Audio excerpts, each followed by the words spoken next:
Welcome to VOD films. இன்னைக்கு நம்ம பார்க்க போற படத்துல நியாயம் கேட்டு வந்த ஒரு சாமானிய மனுஷன்ட்ட அநீதியை இழைச்ச ஒரு மன்னனுக்கு நரகத்தையே காட்டுறான் ஒரு சாதாரண குதிரை வியாபாரி. மன்னனாவது மண்ணாங்கட்டியாவதுன்னு ஓட விட்டு விரட்டி அடிச்ச ஒரு உண்மை கதையை பத்தி தான் இன்னைக்கு பார்க்க போறோம். இன்னைக்கு நம்ம பார்க்க போற படத்தோட பேரு age of uprising the legend of Michael Kohlhaas. படத்தோட முதல் சீன்லயே நம்ம கதாநாயகன் அவனோட வேலையாட்கள் 2 பேரோட 10 குதிரையை தள்ளிக்கிட்டு போய்கிட்டு இருக்கான். ஊருக்குள்ள நடக்கிற சந்தையில போய் குதிரைகளை விற்கலான்னு கொண்டு வந்துட்டு இருக்கப்போ திடீர்னு எப்பவும் கடந்து போற பாலத்துல இன்னைக்கு ஒரு கம்பை போட்டு மூடி இருக்காங்க. என்னவே இது புதுசா இருக்கு அப்படின்னு பாத்துட்டு இருக்கப்போ அங்க வந்த சொட்ட ஒருத்தன் ரசீது இருக்கான்னு கேட்கான். என்ன ரசீது அப்படின்னு கேட்டனா, இந்த பாலத்தை கடந்து போக டிக்கெட் ரசீது வேணுங்க. ஏயா நான் தினம் போயிட்டு வந்துட்டு இருக்கேன், திடீர்னு ரசீதுன்னு சொல்றீங்க அப்படின்னு கேட்டனா, அந்த ஊரை ஆண்டுகிட்டு இருந்த குறுநில மன்னர் இறந்து போயிட்டாராமா. இப்ப அவருடைய பையன் தான் இங்கே இளவரசனா. அவருடைய ரூல்ஸ் படி ரசீது இருந்தா மட்டும்தான் ஊருக்குள்ள போக முடியும்னு சொல்லிட்டு மறிச்சு நிக்காங்க. அப்ப இவங்க பேசிட்டு இருக்கப்போ தூரத்துல அந்த இளவரசனே வரான் கையில ஒரு துப்பாக்கியோட. உடனே இந்த சொட்டையன் குடுகுடுன்னு ஓடி போய் அந்த இளவரசன் காதல குசுகுசுன்னு ஏதோ பேச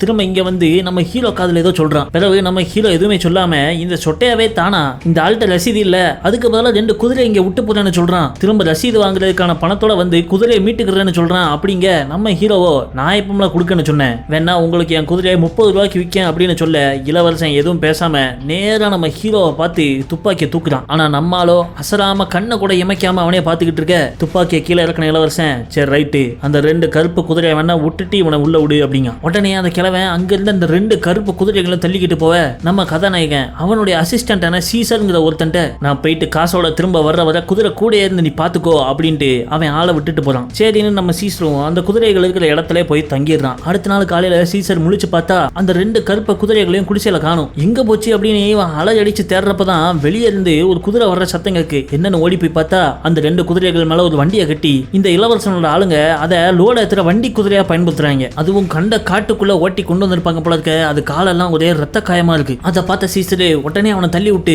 அந்த 2 குதிரைகளையும் வண்டியில இருந்து கலத்தி அங்க கொண்டு போயிடுறான். இந்த பக்கம் நம்ம ஹீரோவை காமிக்காங்க. நைட்டு ஃபுல்லா டிராவல் பண்ணி அடுத்த நாள் ஊருக்கு மத்தியில உள்ள சந்தைக்கு வந்துடுறான். அங்க நம்ம கதாநாயகன்ட்ட குதிரையை வாங்க வந்த ஒரு தாத்தா அந்த குதிரைகளோட அழகை பார்த்து மிரண்டு போயிடுறாரு. உன்னால மட்டும் எப்படி அப்படி குதிரையை வளர்க்க முடியுதுன்னு நம்ம கதாநாயகன் கோலாச புகழ்றாரு. அதே நேரத்துல இங்க சீசரை காமிக்காங்க. அந்த வண்டியில இருந்து குதிரையை கலத்திட்டு வந்தவன் நேரா பக்கத்துல உள்ள ஆத்தங்கரைக்கு கூட்டு போய் அது மேல உள்ள அழுக்கு காயத்தெல்லாம் கழுவி விட்டுக்கிட்டு இருக்கான். அப்போ அங்க ஆளுங்களோட வந்த அந்த இளவரசனோட அடியாளு சொட்டையன் குதிரையை அந்த இடத்தை விட்டு வெளியே கொண்டு வரதுக்கு உனக்கு யார் பெர்மிஷன் கொடுத்தா அப்படின்னு கேட்டு அவன்கிட்ட இருந்து குதிரைகளை பிடிங்கிட்டு அவன் மேல 2 அல்சேஷன் நாய்களை ஏவி விட்டுறான். அது அவனை கட்டிச்சு கொதல்து. இந்த பக்கம் நம்ம ஹீரோவை காமிக்காங்க.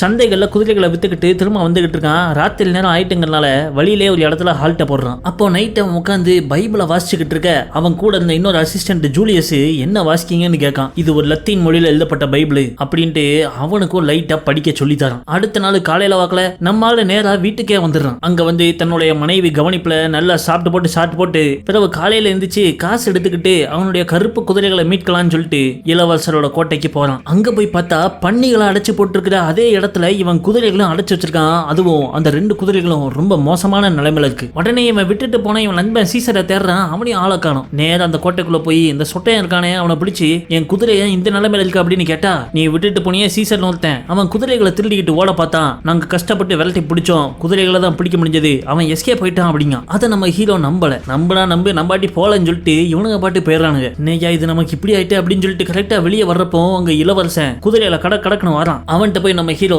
என்னோட குதிரைகளை திரும்ப பெற வந்திருக்கேன் அப்படின்னு சொன்னா அங்க வந்த சொட்டையனோ அது அங்கதான் கிடக்கு, இவன் பார்த்துட்டு தான் வந்தான், ஆனா அழுக்காருக்கு காயம் பட்டுக்குன்னு ரொம்ப ஓவரா சீனா போட்டுக்கிட்டு இருக்கான் அப்படிங்க. நம்ம ஹீரோவோ நான் விட்டுட்டு போன 2 குதிரைகள் கம்பீரமான குதிரைகள், இது என் குதிரைகள் இல்ல, என்னோட கம்பீரமான குதிரைகளை திரும்ப கொடுங்க.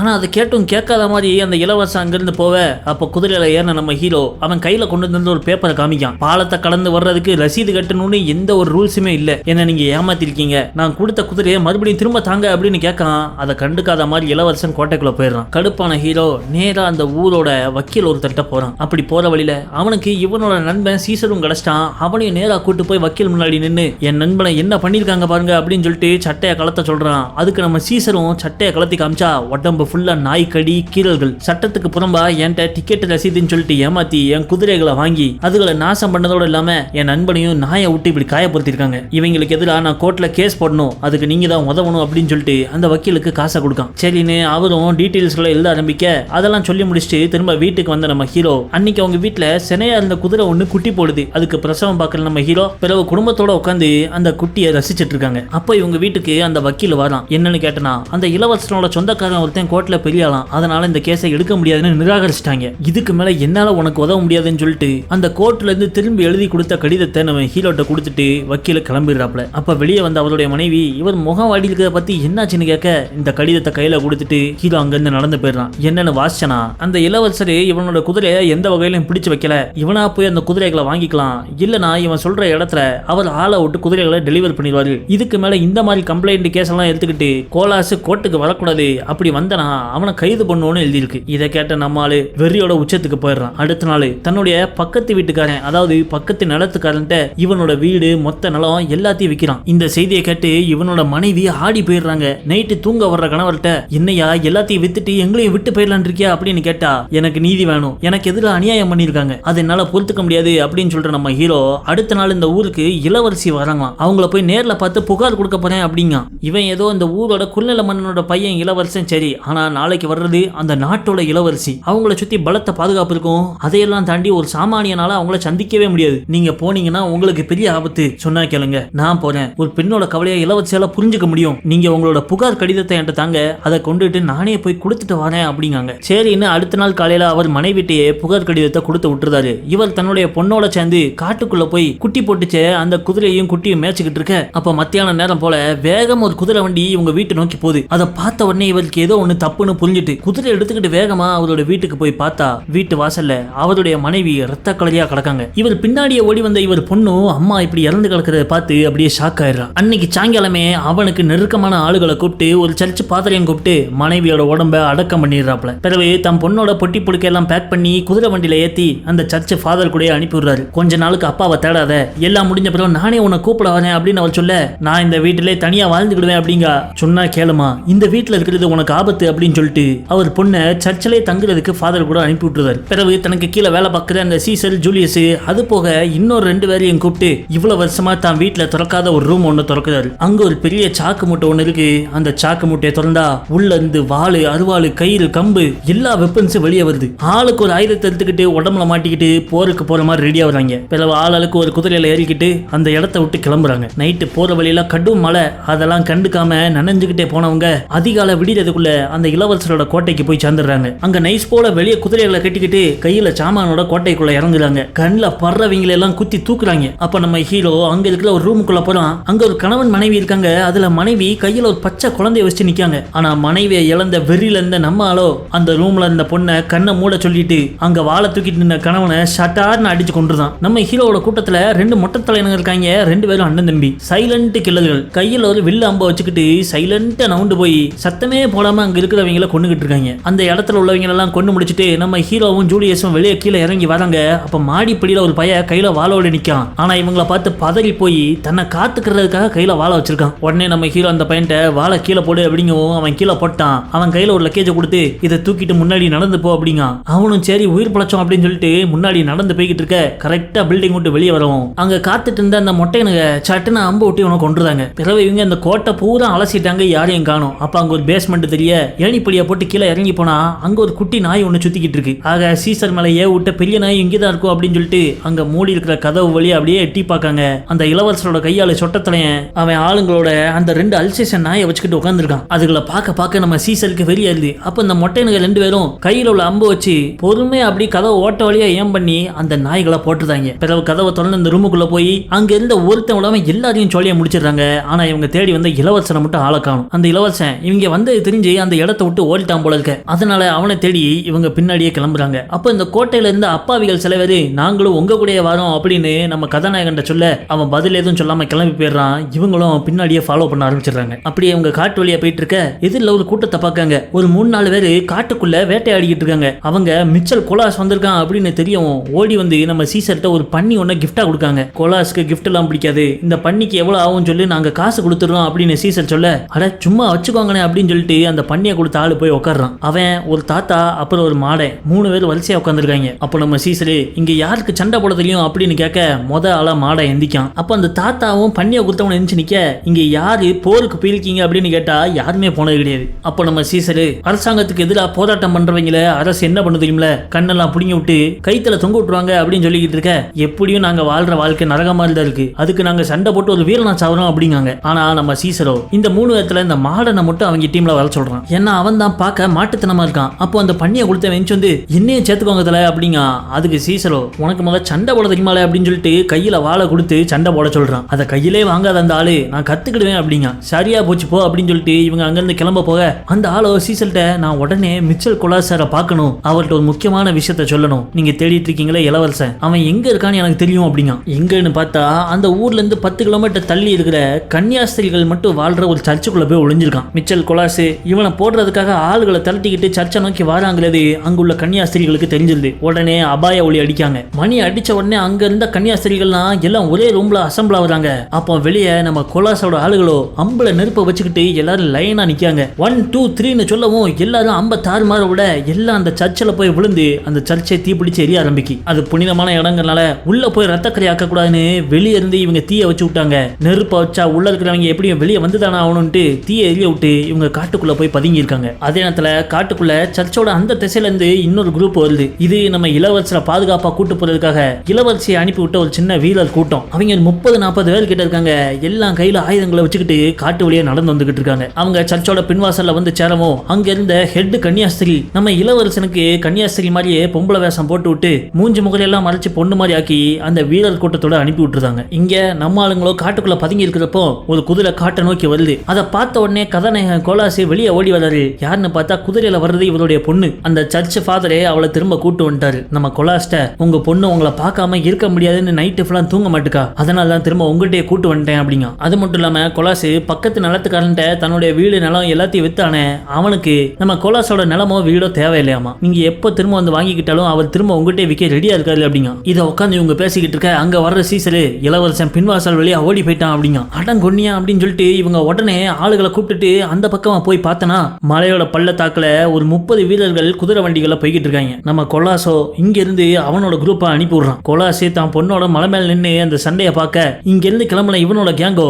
அங்க வந்துகிட்டு இருந்த அந்த அரசாங்கத்தோட கேங்க அடிச்சு வீழ்த்துறாங்க. மாறி மாறி வெட்டு. இதை பார்த்துட்டு இருந்த பொண்ணோ தன்னோட அப்பாட்ட நீங்க அம்மாக்காகவா அந்த போருக்கு போறீங்க அப்படின்னா இல்ல அப்படிங்காப்ல. பிறகு குதிரைக்கு அப்படின்னு கேட்டா அதுக்கும் இல்லங்க. அப்படியே அவர் சைலண்டா சண்டையை பார்த்துக்கிட்டு இருக்க திடீர்னு சண்டை நடக்கிற இடத்துல இருந்து ஒரே ஒரு குதிரை மட்டும் நம்ம ஹீரோவை நோக்கி ஓடி வருது. யாருன்னு பார்த்தா சீசர். பக்கத்துல வந்து நின்ன உடனே பொத்துன்னு குதிரை மேல இருந்து சரிஞ்சு விழுறான். என்னன்னு பார்த்தா சண்டையில வெட்டு வாங்கி நம்ம சீசர் வாய் பிளந்துட்டான். சீசர் மட்டும் இல்ல நம்ம குரூப்ல நடந்த சண்டையில இன்னொரு 2 பேரும் உயிரிழந்துட்டாங்க. இந்த 3 பேரையும் அங்கேயே குழி தோண்டி அடக்கம் பண்ணிடுறாங்க. பிறகு அங்கிருந்து இவங்க கிளம்பி போயிட ஒரு 2 மணி நேரம் கழிச்சு அதே பாதையில நம்ம இளவரசரை கூட்டு போக வந்த குரூப்போட தலைவன் இளவரசரோட அங்க வரான். வந்து பார்த்தா அவன் ஆளுங்க எல்லாம் செத்து கிடக்காங்க. இதை பார்த்து வெறியான அவரு இளவரசரை வேற பாதையில திருப்பி கூட்டு போதாரு. இங்க நம்ம கொலாசோ அவன் எங்க போனாலும் விடக்கூடாதுன்னு ராப்பகலா காடு மேடு வழியா ஆட்களோட சுத்திக்கிட்டு இருக்காரு. இவர் பயணத்துல இன்னும் சில ஆட்கள் தானா வந்து சர இவர் கூட்டம் பெருகிட்டே போகுது. இவங்க காடு வழியா மட்டும் இல்ல ஒவ்வொரு ஊரையும் கடந்து போறாங்க.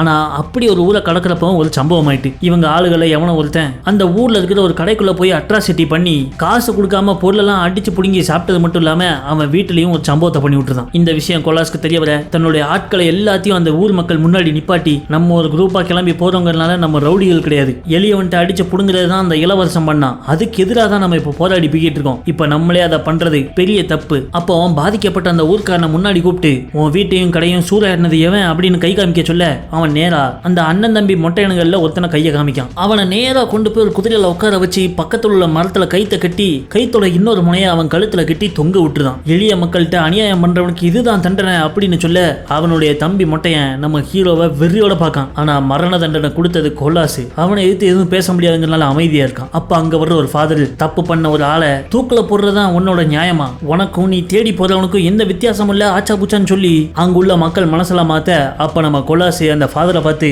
உங்களை சந்திச்சது எனக்கு பெருமை அப்படின்னு சொல்ல நான் யாருன்னு உனக்கு தெரியுமான்னு கேட்காது. நல்லாவே தெரியும், நீங்க எழுதின லத்தீன் மொழி பைபிளை தான் நான் வாசிப்பேன், என் பிள்ளைகளுக்கும் வாசிச்சு காமிப்பேன் அப்படிங்க. அடுத்த சீன்ல அவங்க 2 ஒரு ரூம்குள்ள உட்காந்துருக்காங்க. அப்ப அந்த ஃபாதர் நம்ம கொலாசிட்ட நீ நினைக்கிற மாதிரியே உன்னோட ஆளு ஒவ்வொருத்தனும் பழி வாங்கணும்னு சட்டத்தை தன்னோட கையில எடுத்துக்கிட்டா என்னத்துக்கு ஆகுதுன்னு கேட்காரு. அப்போ இதையெல்லாம் கேட்ட நம்ம ஹீரோவோ திரும்ப ஃபாதர்கிட்ட நான் உயிருக்கு உயிரா காதலிச்ச என்னோட மனைவி எங்களுக்கு நடந்த அநியாயத்தை எதிர்த்து நீதி கேட்க பிச்சை எடுத்து போனா, ஆனா அவளை கொன்னு பணமா திரும்ப அனுப்பி விட்டாங்க. அதை எப்படி மறக்கிறதுன்னு கேட்க பரம பிதாவின் பேர்ல கேட்க ஆயுதங்களை கீழே போட்டு அமைதிய நாடு அப்படிங்காரு. அதுக்கு நம்ம கொலாசோ அந்த இளவரசன் தான் கையாலேயே என் குதிரைக்கு தீனி போட்டு அதை தேத்தி நான் எந்த கண்டிஷன்ல ஒப்படைச்சனோ அதே கண்டிஷன்ல திரும்ப கொடுத்தா அப்ப என் ஆயுதங்களை கீழே போடுறேன், அது வரைக்கும் என்னால முடியாது ஃபாதர்ன்றாரு. ஆனா அந்த ஃபாதரோ போன மனைவியை நினைச்சு நீ சண்டை போட்டுக்கிட்டு இருக்க, இருக்கிற உன் மகளை நீ இறந்துட்டா யார் பார்த்து யோசிச்சப்பா யோசிச்சு முடிவெடுன்னு சொல்லிட்டு போயிடுறாரு. அடுத்த நாள் காலையில தூங்கி எந்திரிச்ச பிறகு குடிசை விட்டு வெளியே வர நம்ம கொலாசு கையில ஒரு கடிதத்தோட வராரு. அத ஃபாதர் கையில கொடுத்த அவரோ இதுல எழுதிருக்கிறத தவிர வேற எதுவுமே நான் கேட்கல, இதை மட்டும் நீங்க இளவரசிட்ட கொடுங்க அப்படிங்க.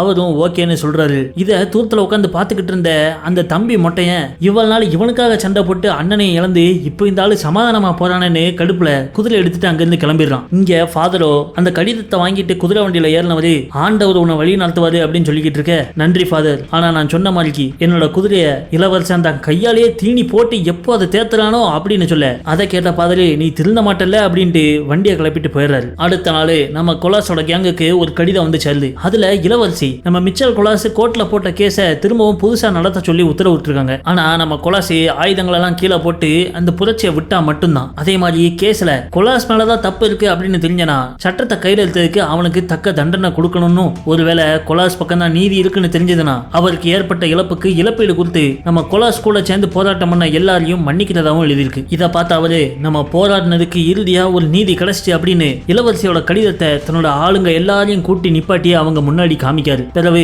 ஆயுதங்கள் எல்லாம் கீழே போட்டுட்டு எல்லாரும் அவங்க வீட்டுக்கு போங்க, சண்டை முடிஞ்சது அப்படின்னு அனுப்பி விட்டுருந்தாரு. ஆனா அவங்களெல்லாம் வீட்டுக்கு அனுப்புறதுக்கு முன்னாடி இவ்வளவு நாள் கூட இருந்து சண்டை போட்டதுக்காக அவங்க பேரை ரெஜிஸ்டர்ல எழுதி 4க்கு 5 ரூபான்னு சம்பளம் போட்டு அவங்க கையில காசை கொடுக்காரு. ரெஜிஸ்டர்ல ஏன் எழுதுறாருன்னா யாரெல்லாம் ஆயுதங்களை ஒப்படைச்சிருக்காங்க அப்படின்னு கணக்கு பாக்குறதுக்கு எழுதிட்டு இருக்காரு. ஆனா இவங்க ஆளுங்கள்ல எல்லாருமே திரும்ப ஆயுதத்தை கொடுத்துட்டான். அந்த ஒரு மொட்டையனை மட்டும் ஆளைய காணும். சரி அவன் எங்கேயாவது போயிருப்பான் அப்படின்னு சொல்லிட்டு இவர் திரும்ப வீட்டுக்கு வந்து ஒரு தண்ணி தட்டிக்குள்ள நிம்மதியா படுத்து குளிச்சுக்கிட்டு இருக்காரு. அப்போ திடீர்னு அங்க குதிரையில ஒரு 10-15 பேர் வராங்க. எல்லாம் அரண்மனையில உள்ள வீரர்களோட உடைய அணிஞ்சிருக்காங்க. அதை பார்த்த உடனே ஆஹா நம்மளை கத்திய கீழே போட விட்டு பின்னாடி குத்திட்டாங்க போல இருக்க அப்படின்னு சொல்லிட்டு வெளியே எந்திரிச்சு தலைவர் துண்டை கட்டிக்கிட்டு இருக்காரு. பார்த்தா இளவரசி அங்க வராங்க. அங்க வந்து நம்ம கொலாசை சுத்தி சுத்தி மேல இருந்து கீழே வர கண்ணாலே அளக்குறாங்க. பிறகு நேரா நம்ம கொலாசோட பொண்ணுகிட்ட போயிட்டு உங்க அம்மா இறந்ததுக்கு என்ன மன்னிச்சிரு அப்படின்னு மன்னிப்பு கேட்கிறவங்க அங்க இருந்து கிளம்பி போய் கொலாசோட மனைவி கல்லறை முன்னாடி நின்று அதை வணங்குறாங்க. பிறகு அவங்க கொலாஸ்ட உன்னோட புகழை ஏத்து கோர்ட்ல கேஸ் நடக்கும், அதுல உனக்கு சாதகமா தீர்ப்பு வரும், ஆனா அது வரைக்கும் உன்னோட பாதுகாப்புக்காக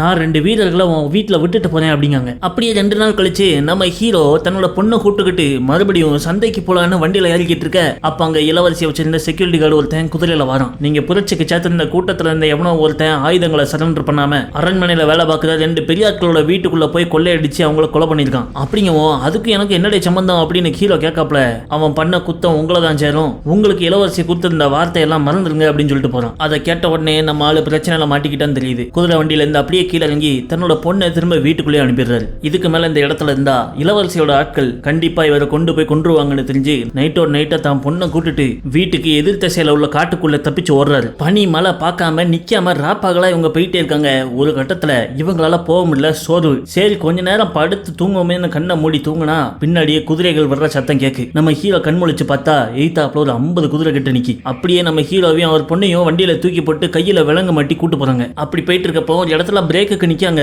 அப்ப நம்ம ஹீரோ தன்னோட பொண்ணுட்ட நீ தனியா வாழ முடியாது, உன்னுடைய அத்தை வீட்டுக்கு ஒன்று அனுப்பிட போறேன் அப்படிங்காரு. ஆனா அவளுக்கு போக விருப்பம் இல்லை. ஆனாலும் வேற வழி இல்ல, போய் தான் ஆகணும். பிறகு நம்ம ஹீரோவை ஜெயில போட்ட அங்க இவனை பாக்குறதுக்கு இவர் சொந்தக்காரரான அந்த ஃபாதர் பையன் வரான். நம்ம ஹீரோட வீடு நிலத்தெல்லாம் வாங்கிக்கிட பக்கத்து வீட்டுக்காரன் ஒத்துக்கிட்டானமா. அது மட்டும் இல்லாம உங்களுக்கு என்ன தண்டனை அப்படின்னு கேட்க எல்லாருக்கும் தெரிஞ்சதுதான் அப்படின்ட்டு நம்ம ஹீரோ சொல்றான். இவனுக்கு மரண தண்டனை கொடுத்துறாங்க. ஆனா பொதுவா மரண தண்டனை கொடுக்குற மாதிரி நம்ம தலைவரை தொங்க விட போறது இல்ல. இளவரசி உள்ள பூந்து இவருக்கு வழி இல்லாத டக்குன்னு சாவற மாதிரி ஒரு தண்டனை கொடுக்கணும்னு சொல்லியிருக்காங்களாம். பிறகு சில நாள் கழிச்சு அந்த தண்டனை கொடுக்கறதுக்கான நாள் வருது. ஊருக்கு வெளியே இருக்கிற மலை பள்ளத்தாக்கு நடுவுல ஹீரோவை குதிரையில கூட்டு வராங்க.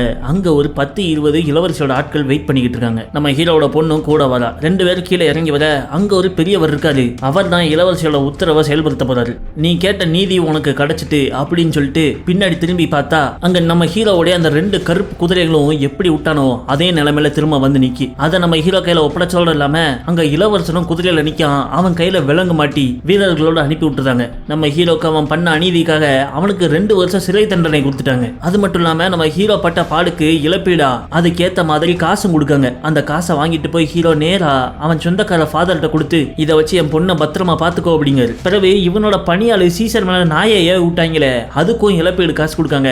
அதையும் கொண்டு போய் ஹீரோ அந்த ஃபாதர் கையில கொடுத்துறான். பிறகு நம்ம ஹீரோ அவன் பொண்ணு முன்னாடி வந்து உட்காந்து அந்த 2 குதிரைகளும் உன்னோட தான், நீ அப்பா மேல கோவமா இருப்பேன்னு தெரியும், ஆனா என்ன மன்னிச்சிரு அப்படின்னு சொல்ல அழுகையை கட்டுப்படுத்த முடியாத அந்த பொண்ணோ நான் போறேன் அப்படின்னு சொல்லிட்டு ஓடி போய் அந்த குதிரையில ஏறி கிளம்பி போயிடுறான். பிறகு நம்ம ஹீரோ இறுதியா இவருக்குள்ள தண்டனை மட்டும் தான் மிச்சம் இருக்குன்னு தெரிஞ்சு தானாவே வந்து அங்க உள்ள மேடையில ஏறி நிக்காரு. அங்க வந்து ஒரு முரட்டு ஆளு நம்ம ஹீரோவை கீழே மண்டி போட வச்சு அவர் பின்னங்கையில விலங்க மாட்டி அவர் மேல உள்ள சட்டையெல்லாம் வெட்டி எரிஞ்சு பின்னால ஒரு பெரிய வாளோட வந்து நிக்கான். அதோட இந்த படம் முடிஞ்சிருது. இதுல நம்ம ஹீரோ குலாஸ்க்கு கடைசியா கொடுத்த தண்டனை நியாயம் தானா இல்ல சட்டத்தை கையில எடுத்ததுக்கு அவனுக்கு கொடுத்த தண்டனை சரிதானா என்னங்கிறத நீங்க கமெண்ட்ஸ்ல சொல்லுங்க. இந்த கதை பிடிச்சிருந்தா கீழே உள்ள லைக் பட்டனை தட்ட மறந்துடாதீங்க. வீடியோ பார்த்ததுக்கு நன்றி.